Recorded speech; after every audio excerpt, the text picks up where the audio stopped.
नमस्कार, आप देख रहे हैं हेडलाइंस बिहार और मैं हूं आपके साथ प्रिया शर्मा।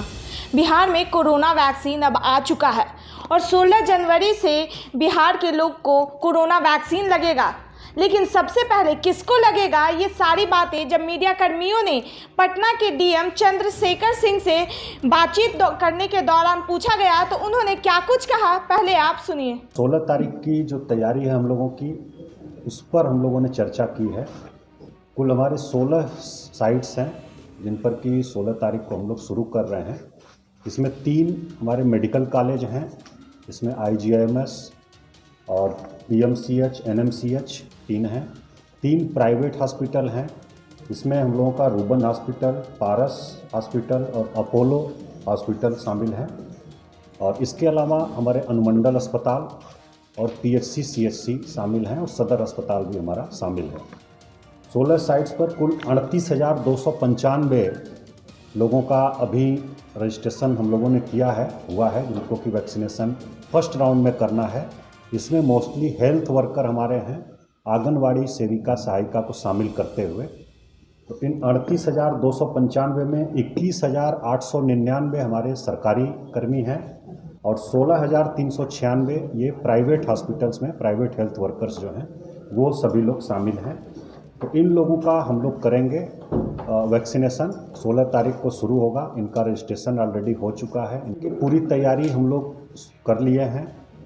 और वैक्सीनेशन जो होगा उसमें हम लोग उनका वैक्सीनेशन करने के बाद 30 मिनट तक उन लोगों को ऑब्जर्वेशन में रखेंगे और देखेंगे कि कोई अगर किसी प्रकार का उनको सिम्टम्स या एडवर्स इफेक्ट नहीं होता है, उसके बाद फिर वो अपना घर जा सकते हैं।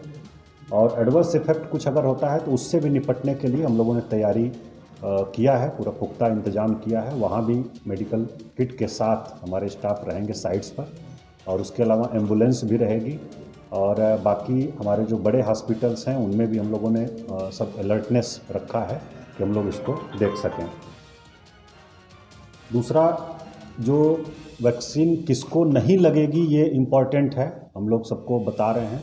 जैसे पहले दिन तो हम लोगों का है कि मोर देन 50 ईयर्स के जो लोग हैं जिनको किसी प्रकार की अन्य बीमारी है, गंभीर बीमारी है, तो उनको पहले दिन हम लोग अभी रोक रहे हैं, हेल्थ वर्कर्स में भी हमारे। दूसरा, उसके साथ साथ जैसे प्रेग्नेंट वीमेन हैं तो उनको नहीं लगना है। 18 ईयर्स से कम उम्र के अभी जो लोग हैं उनको भी नहीं लगना है। तो और किसी प्रकार की एलर्जी अगर है वैक्सीन से या मेडिसिन से, किसी प्रकार की एलर्जी है तो उनको भी नहीं लगना है।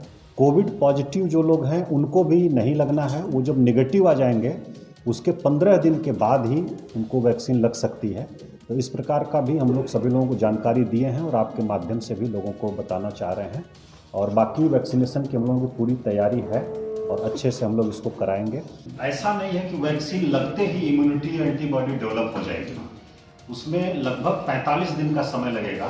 पहला डोज लगने के बाद 28 दिन के बाद दूसरा डोज लगना है और उसके बाद लगभग 14 दिन 15 दिन के बाद जो है एंटीबॉडी डेवलप होगी। इस प्रकार पहला डोज जब लगेगा उसके लगभग 45 दिन के बाद एंटीबॉडी डेवलप होगी। तो ऐसा नहीं होना चाहिए, ऐसा नहीं माना जाए कि तुरंत जो है वैक्सीन लगने के बाद इम्यूनिटी हो गई और उसके बाद फिर लापरवाही शुरू हो जाए। जो कोविड एप्रोप्रिएट बिहेवियर है उसको हम लोगों को लगातार रखना चाहिए। मास्क हो, हैंड हाइजीन हो और चीज़ें सोशल डिस्टेंसिंग हो, उसका पालन हम लोगों को करते रहना चाहिए। जैसा हम लोगों ने कहा कि वैक्सीन ले लेने का मतलब ये नहीं है कि हम लोग जो है कोविड एप्रोप्रिएट बिहेवियर जो है उसको छोड़ दें। वो हम लोगों को अस्थायी रूप से करना चाहिए। और मास्क, भीड़ भाड़ वाले स्थलों पर जाने पर मास्क का ज़रूर प्रयोग करना चाहिए।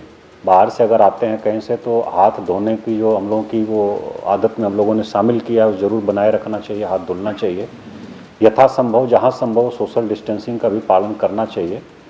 और जैसा कि बताया जा रहा है कि वैक्सीन लेने के 45 दिन बाद एंटीबॉडी डेवलप होता है और हमको लगता है कि उसके बाद भी हम लोगों को जो कोविड एप्रोप्रिएट बिहेवियर है उसको जारी रखना चाहिए। तो आपने सुना, उन्होंने कहा कि कोरोना वैक्सीन के लग जाने से ये मत सोचिए कि आप स्वस्थ हो चुके हैं, आप ठीक हो चुके हैं। इसके लिए 45 दिनों का समय लगेगा। और उन्होंने साफ तौर पर आज बता दिया है कि सबसे पहले कोरोना का वैक्सीन किसको लगेगा और किसको नहीं लगेगा।